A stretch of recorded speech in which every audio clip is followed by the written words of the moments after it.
It's been a while since I've done one of these. This episode, I want to talk about Blade because, honestly, this Blade movie has been in development hell for quite some time. And we know Mahershala Ali, he has been attached to it since, 2020 now at this point? 2019? What has it been since they announced it? It's been seemingly forever since they announced this movie. Where is it at? What's going on? Multiple directors have left. Multiple writers have left. Mahershala Ali is getting aggravated. He is annoyed that this film is not yet made. And rightfully so. I mean, he signed on to this film. He was excited about doing it. But here we are. We sit here today in 2024, actually more than midway through 2024, and this movie's not yet made. So what's the deal? What is going on with this movie? Why isn't it made yet? Well, besides all of the failed attempts at a story and what have you, look, they were trying to make Blade just a gateway into the supernatural world. He wasn't even going to be the main character in his movie at one point. They had no idea what they were doing with this. But now it seems Blade is going to be sort of the Nick Fury. He's going to be like the Nick Fury of the supernatural world for the MCU, and that's pretty interesting. I actually am kind of excited about that idea because Blade would be an interesting character to do that with. Now, I know everybody's used to the Wesley Snipes Blade where he is just a complete asshole to everybody and anything that comes in contact with him.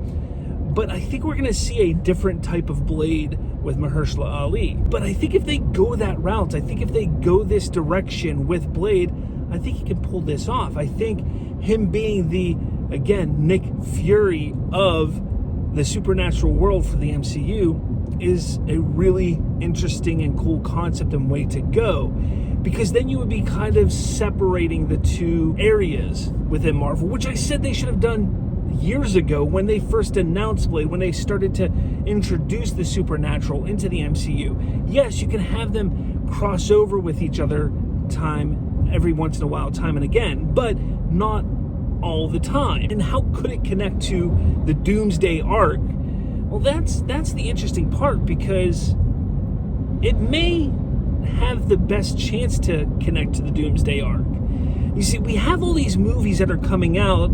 You have Captain America, you have Thunderbolts, you have the Ironheart, the show coming out. You have a lot of these projects that have already been made or in development or already in the process of being made that were written before the Doomsday arc was even thought of, because the Kang storyline was the main storyline.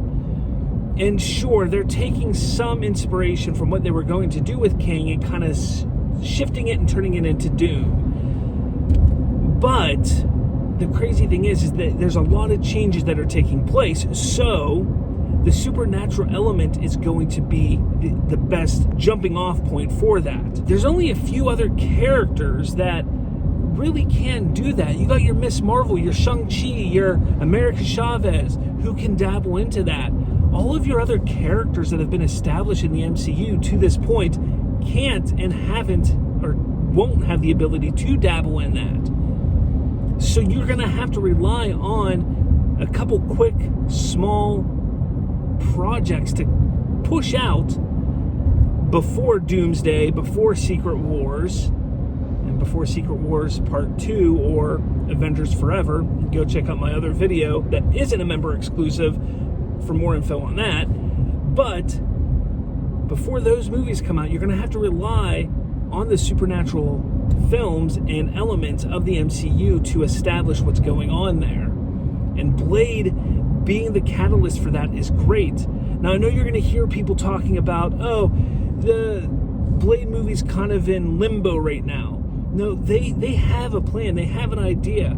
Mahershala Ali is aggravated. He is agitated. What's going on? The next announcement you hear is going to be concrete, because they know, Marvel knows, if they don't hit that date, if they don't hit what they need to do, Ali is walking at that point. He's aggravated. He's attached to the movie. But at this point, if they don't hit this next date, if they don't do what they need to do, he's gone. And that's going to be a huge loss for Marvel. They can't keep losing like they've been losing. I mean, not just actors, but financially and critically and audience-wise, they can't keep losing. Deadpool and Wolverine was a huge success for them. Absolutely huge success. Which kind of leads me to the next point. Blade will be, believe it or not, Blade will be rated R.